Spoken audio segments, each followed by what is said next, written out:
જય માતા ખેડૂત મિત્રો, આજે તારીખ 31 ડિસેમ્બર 2024 ને આજની સવારની હવામાન અપડેટની અંદર માહિતી મેળવીએ તો ગુજરાતવાસીઓ કડકડતી ઠંડી માટે તૈયાર રહેજો. Back to back western disturbance મજબૂત આવશે, જેના કારણે ગુજરાતમાં જાન્યુઆરીના પ્રથમ સપ્તાહની અંદર ગાત્રો થીજવતી ઠંડી જોવા મળશે. તો તેની સંપૂર્ણ અપડેટ મેળવીશું, સાથે જ પવનની પણ માહિતી આપણે આ વિડીયોની અંદર મેળવીશું.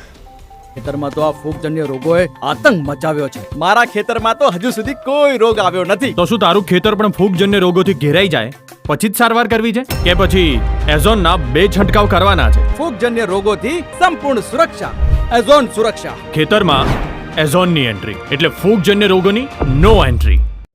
તો મિત્રો, ખાસ કરીને વાત કરવામાં આવે તો ઉત્તર ભારતના ભાગોમાંથી બેક ટુ બેક મજબૂત વેસ્ટર્ન ડિસ્ટર્બન્સ આવી રહ્યા છે, જેના કારણે ગુજરાતમાં હવેથી ઠંડીમાં વધારો થાય તેવી સંભાવના રહેલી છે. આગામી 2 દિવસ દરમિયાન એટલે કે 3-4 જાન્યુઆરી સુધી ગુજરાતમાં સામાન્ય ઠંડીથી લઈને અમુક ભાગોની અંદર વધારે ઠંડી જોવા મળશે, એટલે કે તાપમાન વધઘટ થતું જોવા મળે તેવી સંભાવના રહેલી છે. 4 તારીખ બાદ એક સાથે તાપમાન ઘણું પણ નીચું આવી શકે છે, જેમાં 5 ડિગ્રી સેલ્સિયસ સુધી નીચું આવે તેવી સંભાવના રહેલી છે, જેના કારણે મકર સંક્રાંતિ સુધી ગુજરાતમાં ફરીવાર ઠંડીનો જોરદાર ચમકારો જોવા મળે તેવી શક્યતા રહેલી છે. અત્યારે વાત કરીએ તો ઘણા બધા ભાગોની અંદર તાપમાન ઘણું નીચું તેમજ ઘણા ભાગોની અંદર તાપમાન ઊંચું ચાલી રહ્યું છે, એટલે કે 2 પેટર્ન જોવા મળી રહી છે. એટલે ઘણી જગ્યાએ અત્યારે તમામ ભાગોની અંદર ઠંડીનો માહોલ જોવા મળી રહ્યો છે.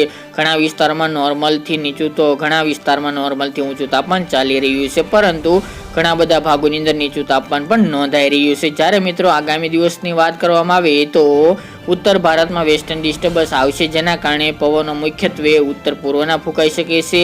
આગામી 4 તારીખ સુધી પવનની ઝડપ સામાન્ય જોવા મળે તેવું અનુમાન રહેલું છે. ત્યારબાદ 4-5 જાન્યુઆરી દરમિયાનથી પવનની ઝડપમાં સામાન્ય વધારો જોવા મળશે, એટલે કે 10 થી લઈને 15-17 કિલોમીટર પ્રતિ કલાકની ઝડપ પવન જોવા મળે તેવી સંભાવના રહેલી છે.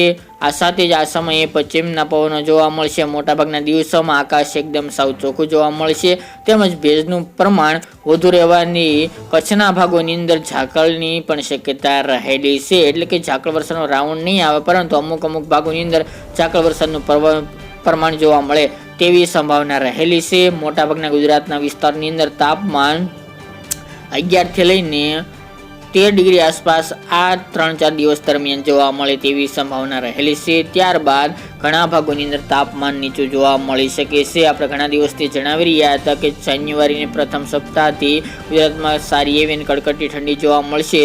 તે મુજબનો ઠંડીનો રાઉન્ડ 2-4 દિવસની અંદર જોવા મળે તેવું અનુમાન રહેલું છે. કચ્છના ભાગો અને ઉત્તરના ભાગોની અંદર તાપમાન 10 થી લઈને 11 ડિગ્રી રેન્જમાં જોવા મળે તેવું પણ હાલતું જોવા મળી રહ્યું છે. વાત કરીએ તો ન્યૂનતમ તાપમાન પણ 2 થી 2.5 ડિગ્રીનો વધારો, એટલે કે બપોર દરમિયાન તાપમાન વધારો જોવા મળે આગામી 3-4 દિવસ તેવી સંભાવના રહેલી છે.